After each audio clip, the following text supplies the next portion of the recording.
Tissues are groups of cells whose functions and shapes are similar to one another. In terms of cell organization, tissues are the level between cells and organs. Each organ has their own unique set of tissues. Tissues are found in both animals and plants. There are four main types of tissues found in humans: epithelial, connective, nervous, and muscular tissues. Muscles are soft tissues that are found in animals. Animal and human force and movement are made possible by muscles. Muscles also aid in posture and the motions of organs. As they have many roles in the body, muscles take up around 40% of total body weight. Muscles contain protein filaments, nerves, fibers, and connective tissues. Muscle tissues are another form of soft tissues. They compose muscles in animals and humans. Muscle tissues are also responsible for allowing muscles to contract.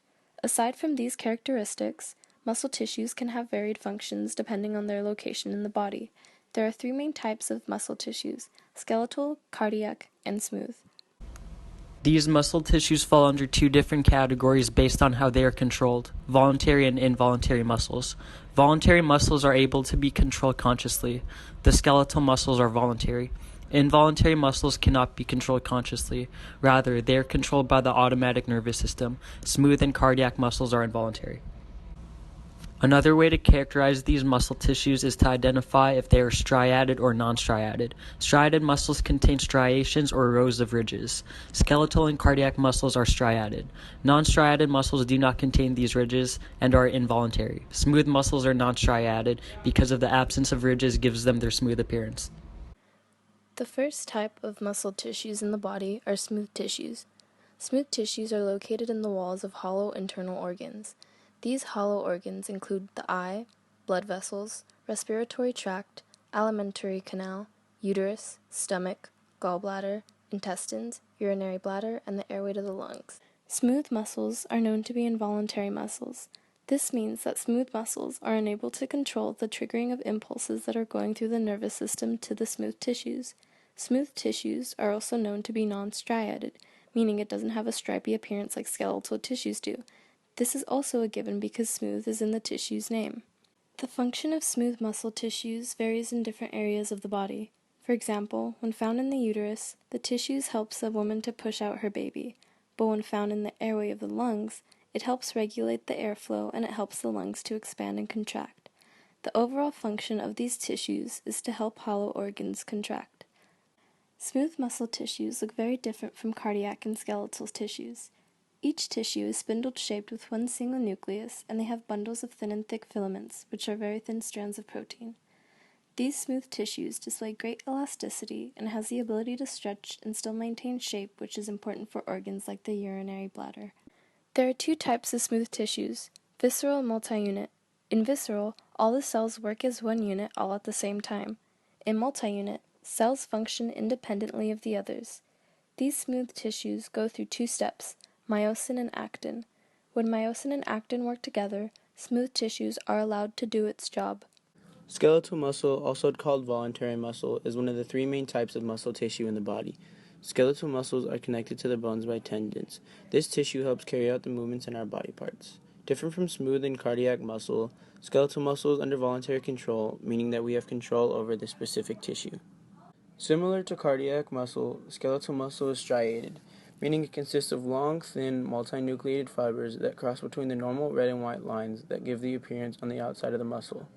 These skeletal fibers that make up the skeletal tissue are held together by connective tissue. These skeletal fibers within the tissue help communicate with the nerves and blood vessels in our body. As I said before, skeletal muscles help carry out the movements of our body. Skeletal muscle does this by contractions that pull on the tendons which are attached to the bones. Not only does it do this, it also carries out other functions as well. Skeletal muscle helps support our body, which is shown when keeping our neck up straight.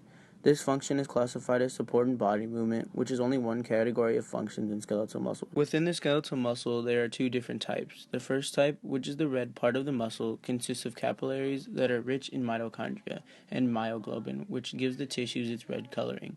This type of tissue can hold more oxygen and last longer when doing aerobic activity. It goes above or below the average. If we didn't have this, our bodies would not function properly.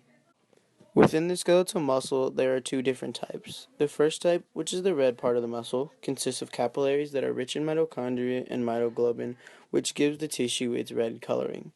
This type of tissue can hold more oxygen and last longer when doing aerobic activity. The second muscle type has three major kinds of muscle. The first is similar to slow muscle in the sense that it is aerobic. The only difference between this and the first type is that it only turns red when it is deoxygenated. The second kind in the second type is less in mitochondria and in myoglobin. This is also the fastest muscle type in our bodies. This muscle contracts faster and with more force than any other within the skeletal tissue. The downside of this muscle is that it only can sustain short bursts of activity. The third type, which is the white muscle, is the least dense between the three muscles. Although this is the least effective muscle out of the three types, it is the major muscle in small animals like rodents. Cardiac muscle is the third form of muscle tissue. This muscle tissue is unique as it is only found in one location in the body, the heart. The cardiac muscle makes up a majority of the heart structure. The main purpose of the cardiac muscle is to pump blood throughout the body.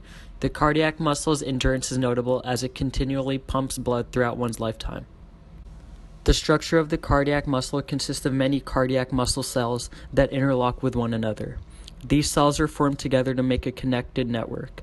At the ends of each cell, they connect to form something called the intercalated disc. This disc allows the cardiac muscle tissue to pump blood and at the same time maintain the cell's structural integrity. Pacemaker cells are a specialized form of cardiac muscle cells. Pacemaker cells are responsible for allowing the heart to contract, which results in heartbeats. These cells can slow down or speed up the heart rate based on the signals they receive from the automatic nervous system.